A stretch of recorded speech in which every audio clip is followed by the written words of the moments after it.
Whisper. Whisper.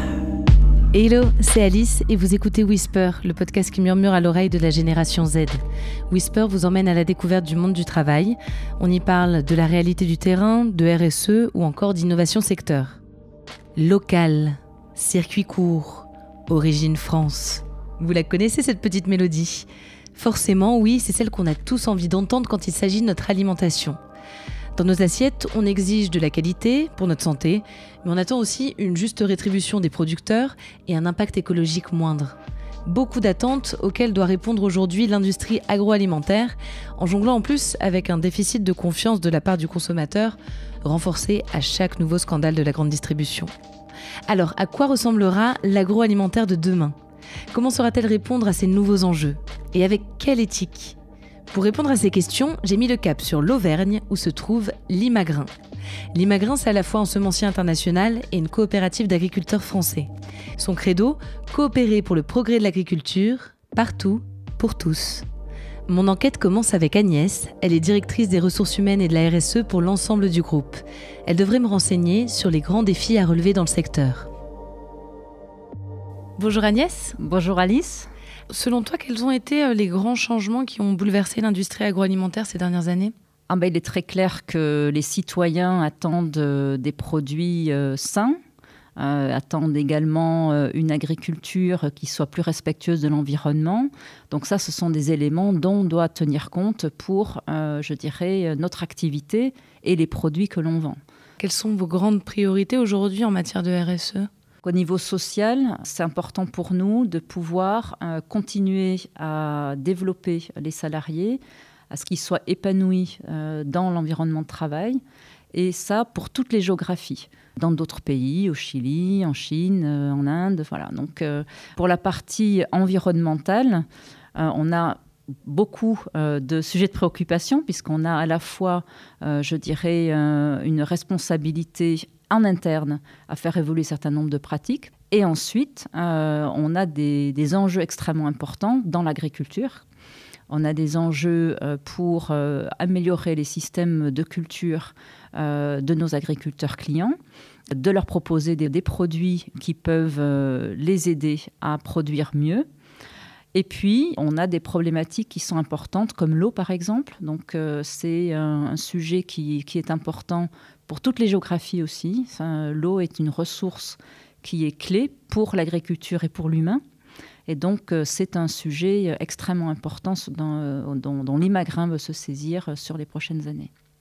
Alors, tu viens de parler des agriculteurs. Limagrin est une coopérative d'agriculteurs. Ça se traduit comment concrètement en termes de gouvernance ? Et comment est-ce que ça impacte l'ADN du groupe ? Ces agriculteurs, effectivement, font partie de la gouvernance. Ça veut dire qu'ils sont étroitement associés aux réflexions et aux décisions de l'entreprise. Donc, il y a des interactions très fréquentes entre la direction générale et les agriculteurs qui sont élus et qui représentent l'ensemble des agriculteurs.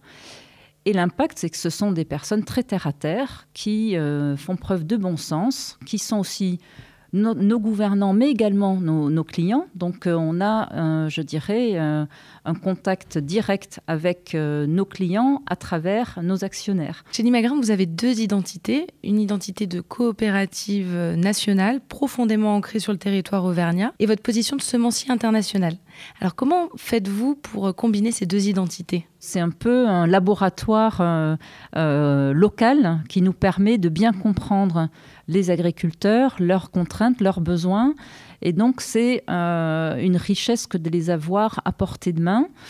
Et à l'inverse, les agriculteurs bénéficient de toute la recherche mondiale que nous, on peut apporter, donc des solutions tout à fait innovantes dont ils peuvent se servir pour l'Auvergne. Donc, je crois que c'est vraiment intéressant d'avoir ces deux piliers.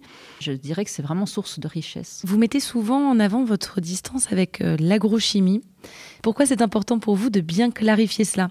Qu'est-ce qui pose problème aujourd'hui chez les multinationales de l'agrochimie, d'après toi ? Et ce qui effectivement est important pour nous, c'est de mettre en avant notre caractère agronomique, notre caractère agricole, et de dire on est semencier et la semence n'est pas un pied dans la porte pour vendre autre chose, c'est vraiment notre cœur de métier.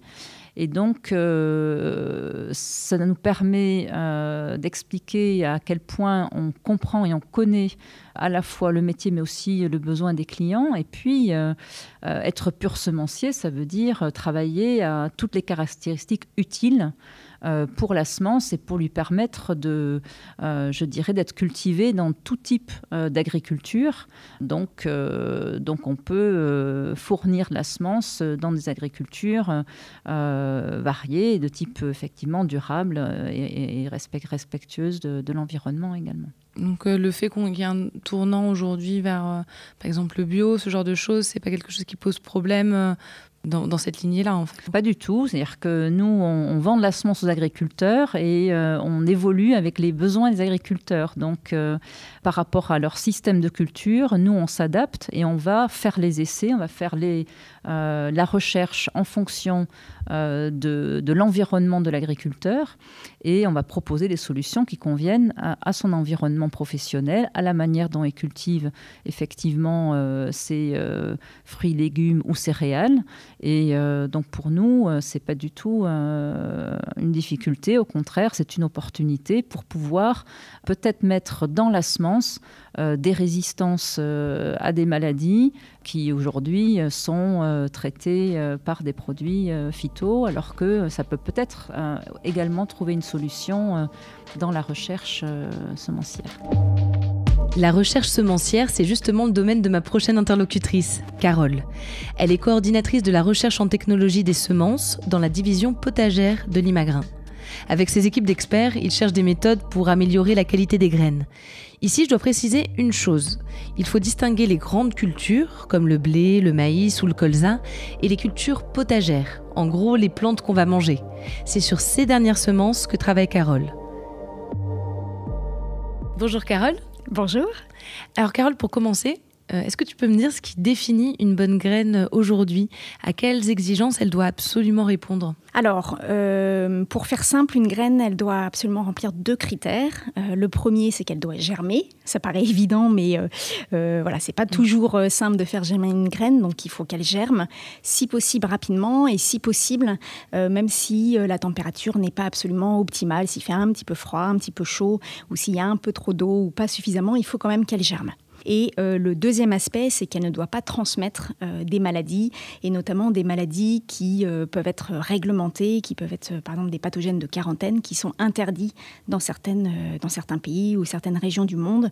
Donc il y a des virus par exemple qui sont pathogènes de quarantaine, et bien évidemment il ne faut pas que les graines que l'on vend en contiennent ou en transmettent. Est-ce que tu peux m'expliquer un petit peu quelles sont les différentes étapes qui vont mener à la création d'une nouvelle variété? Alors déjà, pour créer une variété, il faut énormément de temps. Il faut entre 5 et 10 ans. Ah oui. Et la première étape, c'est déjà de savoir ce que l'on veut. Il y a déjà beaucoup de variétés qui existent sur le marché, dans les catalogues, etc. Donc c'est assez dommage de recréer quelque chose qui existe déjà. Donc il faut déjà définir ce que l'on veut, quelles nouveautés on veut apporter. Est-ce que c'est une résistance à une nouvelle maladie? Est-ce que c'est une forme de tomate nouvelle? Est-ce que c'est une couleur de carottes différentes? Donc voilà, définir ce que l'on veut. Ensuite, une fois qu'on sait ce que l'on veut, on regarde dans notre collection de graines que l'on a en interne ou des collections publiques, et on cherche les graines qui ont déjà ce que l'on recherche. Et ensuite, la troisième étape, ça va être de croiser les plantes qui contiennent ce critère intéressant. Et comme on veut en général combiner plusieurs critères intéressants, il faut faire plusieurs croisements pour concentrer la combinaison, l'équilibre parfait que l'on recherche. Et après avoir créé ces différents croisements, on teste au champ ou dans nos serres, et on garde que les croisements qui sont intéressants et qui répondent à notre besoin. Et puis la dernière étape, c'est de pouvoir produire et vendre les graines de la nouvelle variété. Et donc il y a toute une phase de production, de multiplication de la semence, de mise en marché et donc de proposition de cette nouvelle variété. Quelles sont les grandes innovations techniques qui ont transformé ton travail ces dernières années ? Ces dernières années, on a eu beaucoup d'avancées, notamment en imagerie et en analyse de données. Bien sûr, c'est pas absolument nouveau, mais à cette échelle, à cette vitesse de production de données, c'est vrai que c'est assez récent. Donc ça permet notamment de voir des défauts de la graine que l'on ne voyait pas avant ou qui ne sont juste pas visibles à l'œil nu. Et du coup, l'analyse de données qu'il y a derrière, ça permet d'analyser beaucoup plus finement les graines, les plantules, la germination, etc. Et dans le domaine des sciences, dans le domaine de l'agriculture au sens large, c'est vrai que tous les développements liés aux drones ont ouvert et vont encore ouvrir des perspectives très très intéressantes et des notations très fines au champ et de manière déportée et avec éventuellement des zooms sur des zones particulières de champ pour des analyses complémentaires. Peut y avoir encore beaucoup de développement sur cet axe-là.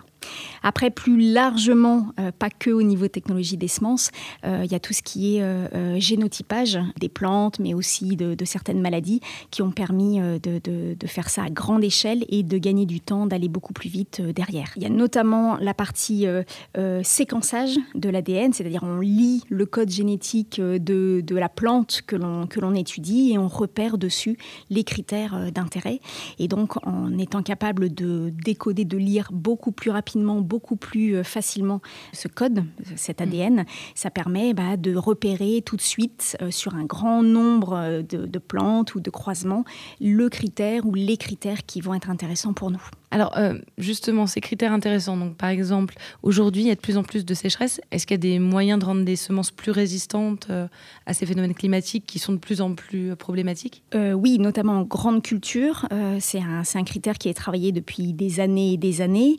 En potagère, on essaye plutôt, alors pas de rendre les plantes absolument résistantes à la sécheresse, mais plus résistantes aux écarts de température, également d'eau. Quand il y a beaucoup trop d'eau à un moment donné et quelques jours après, vraiment plus beaucoup d'eau, on essaye d'avoir des plantes qui sont plus résistantes à ces écarts très importants d'apport en eau.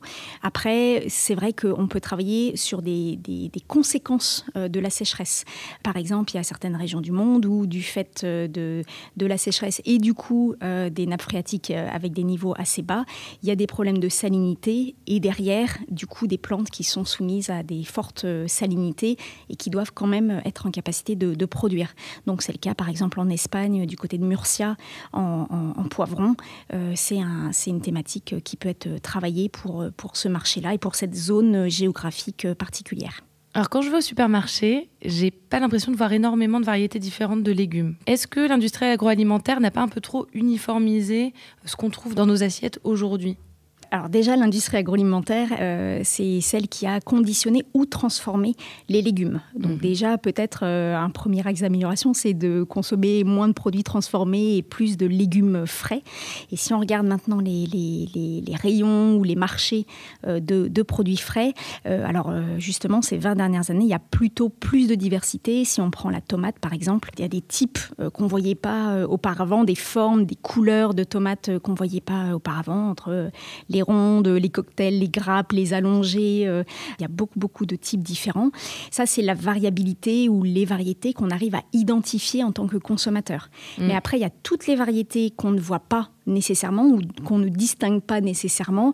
Voilà, je te mets au défi de reconnaître une variété de mâche par rapport à une autre. Impossible. Les variétés aussi peuvent être différentes, mais ne pas se voir au niveau du consommateur. Et pourtant, il y a de la mâche pour de la production d'été, il y a de la mâche pour de la production d'hiver, il y a des poivrons qui sont résistants à tel virus ou telle bactérie, et tout ça, ça ne se voit pas nécessairement au niveau œil du consommateur, mais c'est pourtant de la création variétale derrière qui est là. Comment est-ce que tu vois ton métier évoluer dans les prochaines années ? Quels vont être les grands axes de changement d'après toi ? Déjà, je pense que mon métier existera encore et n'est pas prêt de s'arrêter. Voilà, le domaine des semences a de l'avenir. Et d'ailleurs, pendant la crise Covid, c'était plutôt une fierté de savoir que notre activité était reconnue comme activité essentielle. Et je sais que des collègues de l'usine étaient quand même super fiers de continuer à travailler et justement qu'on soit en capacité de continuer à fournir l'agriculture.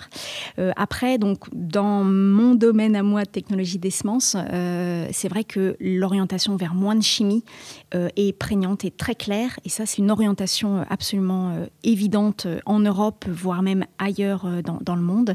Donc là, c'est quand même une opportunité pour plus de technicité, avoir des techniques différentes, donc aussi de l'innovation derrière.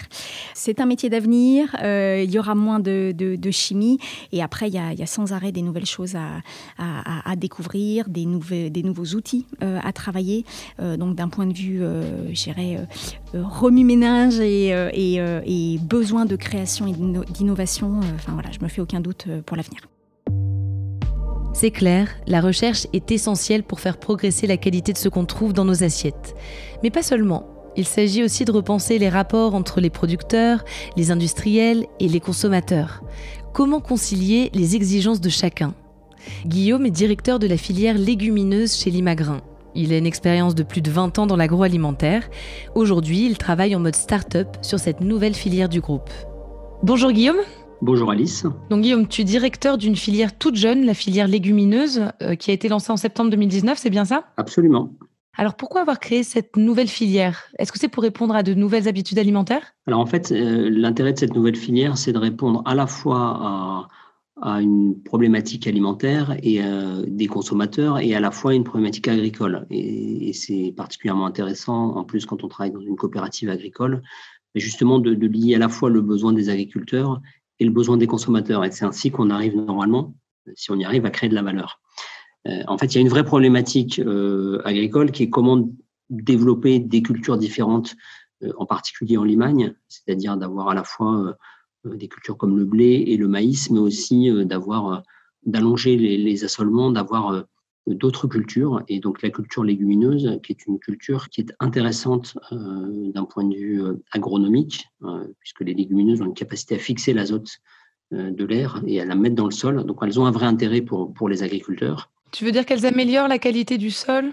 C'est-à-dire qu'en fait, déjà, comme elles fixent, je ne suis pas agronome, mais elles fixent l'azote de l'air, c'est-à-dire qu'on n'a pas besoin d'en ajouter, d'ajouter de l'azote, puisqu'elles ont une capacité à le fixer et à l'utiliser pour elles-mêmes, mais à aussi en mettre dans le sol. Ce qui fait que la culture qui vient après, si on prend du blé par exemple, finalement va être naturellement nourrie en azote et on aura là aussi moins besoin d'en ajouter pour avoir un blé de qualité.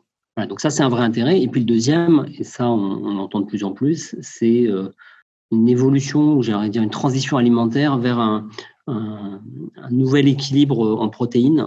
C'est-à-dire, on a tendance à parler de 50-50 entre des protéines animales et des protéines végétales. Aujourd'hui, on est plutôt à 60-40, c'est-à-dire 2/3, quasiment de protéines qui viennent de l'animal, 1/3 des protéines végétales. Et les légumineuses, en fait, sont riches en protéines. C'est vraiment une alimentation qui est riche en protéines végétales. Et donc, c'est forcément intéressant.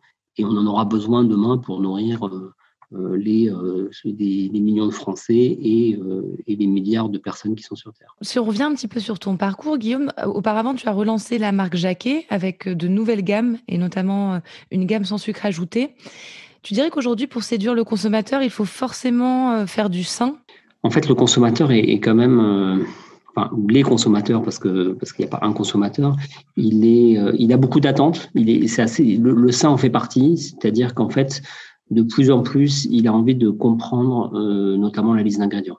Et de plus en plus, il la compare avec ce qu'il fait lui-même. Cette idée du sans sucre ajouté dans le pain, elle vient aussi du fait que quand on fait du pain chez soi, on ne met pas de sucre. Et quelles sont les autres grandes priorités des consommateurs aujourd'hui, en dehors de cet objectif donc de santé, de ce souci de manger des choses qui sont bonnes pour notre santé ? Alors, ce qu'ils veulent, c'est bien sûr, donc on en a parlé, du sain, en particulier à travers la nutrition et le Nutri-Score, c'est-à-dire que de plus en plus, on voit le Nutri-Score et donc il regarde si c'est A, B, C, D ou E. Ça, c'est quelque chose qui l'intéresse. La deuxième chose, c'est d'où ça vient. On parle du local. Est-ce que ça vient de France ? Est-ce que l'ensemble des ingrédients vient de France ? Parce que finalement, ça peut être fabriqué en France, mais avec des ingrédients qui viennent de l'étranger ou du bout du monde. Donc ça, il a envie de comprendre. Tout ce qui peut être normes environnementales, bien-être animal, bien-être humain, ça, c'est des éléments importants. Mais il y a quand même une quatrième dimension qu'il ne faut pas oublier, c'est le rapport qualité-prix. Parce qu'en fait, Le consommateur va déclarer qu'il souhaite du sain, du local, mais néanmoins, et encore plus avec le Covid, on est aussi dans une crise économique et on voit bien quand il y a une promo sur le Nutella, les gens sont prêts à se battre. Et le risque, ce serait justement qu'il y ait des produits bons et sains pour une petite partie de la population et des produits gras, salés et sucrés pour une majorité qui ne peuvent pas se la payer. Et je pense qu'il y a un enjeu aussi d'accessibilité de l'alimentation bonne et saine pour tous. Et tu dirais qu'aujourd'hui, une partie de ton travail consiste à créer du lien entre le consommateur et le fournisseur ou l'agriculteur ? On parle beaucoup de raison d'être, on parle beaucoup de sens. Moi, c'est ce qui fait du sens et ce qui me plaît dans ce que je fais, c'est justement de faire ça, c'est-à-dire de pouvoir partir de l'agriculteur jusqu'au consommateur. Alors, on dit de la fourche à la fourchette ou de la fourchette à la fourche. Ça veut dire de plus en plus, d'ailleurs, c'est partir du consommateur, de ce qu'il a besoin, comprendre aussi l'agriculteur et ses problématiques et essayer de finalement créer du lien entre les deux, du lien pour le consommateur et de la valeur, parce que ça n'a de sens aussi que si le consommateur comprend et est prêt à payer ce qu'il achète et l'agriculteur à un moment et a une rémunération digne du travail qu'il fait. Et quel progrès reste à faire d'après toi sur cette question ? Cette filière, elle part du consommateur, elle va jusqu'à l'agriculteur, mais elle a deux autres éléments qui sont importants, c'est le transformateur industriel et le distributeur. Et aujourd'hui, on le voit même à travers l'épreuve du Covid, c'est-à-dire qu'on met en avant l'agriculture, et c'est bien, et on a raison, on parle du consommateur, mais finalement, l'industrie agroalimentaire a encore mauvaise presse. Et je pense qu'on ne pourra pas nourrir la planète uniquement avec le lien direct de l'agriculteur au consommateur. Je pense que c'est une erreur et qu'il faut trouver la bonne répartition entre le métier de chacun. Il y a l'agriculteur, il y a le transformateur, il y a le distributeur et il y a le consommateur. Et pour moi, c'est ces quatre qui doivent travailler ensemble et qu'on doit valoriser autant. Et je pense qu'aujourd'hui, il y a encore beaucoup à faire parce que finalement, il y a des rapports de force, que ce soit avec la distribution, que ce soit avec l'industrie qui est trop souvent dénigrée. Et je pense qu'il faut, pour revenir sur la traçabilité, pour aider aussi à comprendre ce qui est fait. Je pense que ça fait partie des enjeux importants pour demain. Aujourd'hui, plus que jamais, nous souhaitons bien manger. Ce bien est défini par tout un tas de critères, nutritifs, éthiques, économiques. Les acteurs de l'industrie agroalimentaire en prennent conscience et transforment leurs pratiques tout en gardant leur objectif primaire qui est de nourrir un maximum de personnes dans le monde entier. Pour ça, ils peuvent s'appuyer sur de nouvelles techniques de recherche et de collaboration et sur l'implication de professionnels qui veulent faire bouger les lignes. Bon moi je vous laisse, je file au supermarché, je suis très intriguée par ce que m'a dit Carole et il faut que j'aille comparer les mâches au rayon salade. Quant à vous, portez-vous bien, mangez bien et surtout n'oubliez pas de whisper autour de vous.